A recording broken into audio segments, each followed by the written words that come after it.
Pessoal, estamos aqui no Fórum de Negócios Novas Fronteiras, realizado pelo Sebrae, com apoio da Associação Comercial, e o Papo que Soma não poderia perder a oportunidade de falar com Zênia Latif. Tudo bem, Zênia? Tudo bom? Zênia, do que a gente está vivendo em termos macroeconômicos, da política econômica, a gente viu que em março houve uma pequena desaceleração da inflação e também uma estimativa de redução da taxa de juros. A gente já pode comemorar ou ainda é cedo? Olha, o processo de corte de juros, ele está acontecendo. Você está falando do Brasil, né? Ih, Brasil. Tá. Não é porque parecia que tem similaridades com os Estados Unidos, mas enfim. Esse processo de desinflação foi bastante forte o ano passado. Tem a ver com a própria queda da inflação no mundo. Aí você fala, então não tem mérito nenhum nosso, não. Tem momentos no Brasil que a gente viu a inflação no mundo cair, aqui não. Aqui não. Porque a gente estava errando muito, então Perfeito. tem méritos. Teve um trabalho importante do Banco Central aqui. O fato é que, claro, que daqui para frente, você quebrar essa última etapa aí e conseguir reduzir a inflação mais rapidamente para as metas e a gente ter taxas de juros tão baixas quanto no passado, aí tem outros desafios pela frente. Então a perspectiva, ela está mais nebulosa aqui, até porque parte desse trabalho vai depender do governo conter o crescimento de gastos, Perfeito. conter essa piora dos indicadores fiscais. Tem limite até onde o Banco Central pode ir para trazer a taxa de juros para patamares mais baixos, como no passado, por exemplo, 6,5%, que é o patamar ali no final do governo Temer e início do governo Bolsonaro. Para isso a gente precisaria ter um maior rigor do lado fiscal. Então tem um trabalho ali. Um dever de casa. Só o Banco Central sozinho não consegue, ainda mais que apesar da inflação mundial ter caído, ainda também tem os desafios lá fora. A gente está falando de juros mais elevados no mundo, tem consequências aqui para o Brasil. Então está no meio do caminho. Tem uma conquista já importante que foi feita, mas ainda não chegamos lá.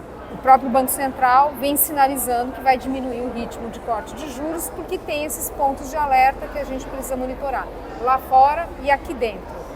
Então, eu diria que está no meio do caminho, viu? Ainda tem boas notícias, mas a gente precisaria trabalhar mais para conseguir ter uma Selic, sei lá, de 6,5% e inflação, de fato, de forma segura na meta. Pegando esse gancho que você falou aqui, da questão do dever de casa, do próprio governo federal em cumprir suas metas. A gente viu que já foi divulgado pela Secretaria do Tesouro Nacional um déficit nas contas públicas. Então isso pode impactar diretamente em um cenário positivo para que volte a ter um consumo das famílias, as empresas voltem a investir, venha mais investimento externo direto para o Brasil?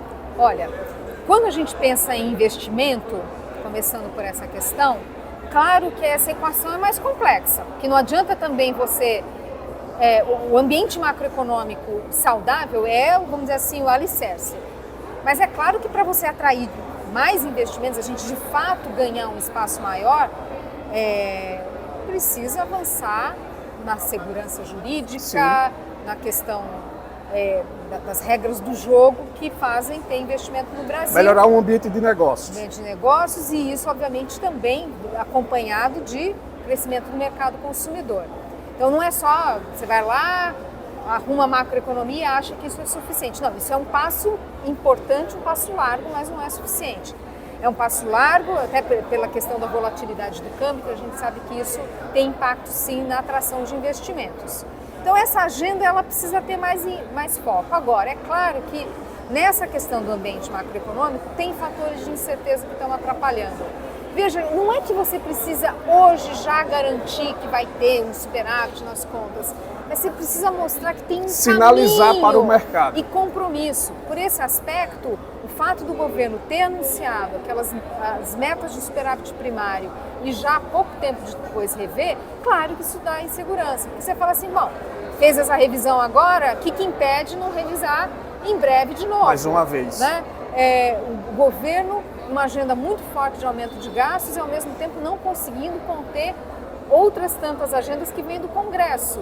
Então, tudo isso gera uma insegurança. Então, a gente fala assim, o Brasil, o mercado financeiro projeta a taxa Selic de 8,5%, que já é elevado. Tá, qual o grau de segurança? Sim. Não sei. É baixo. É baixo.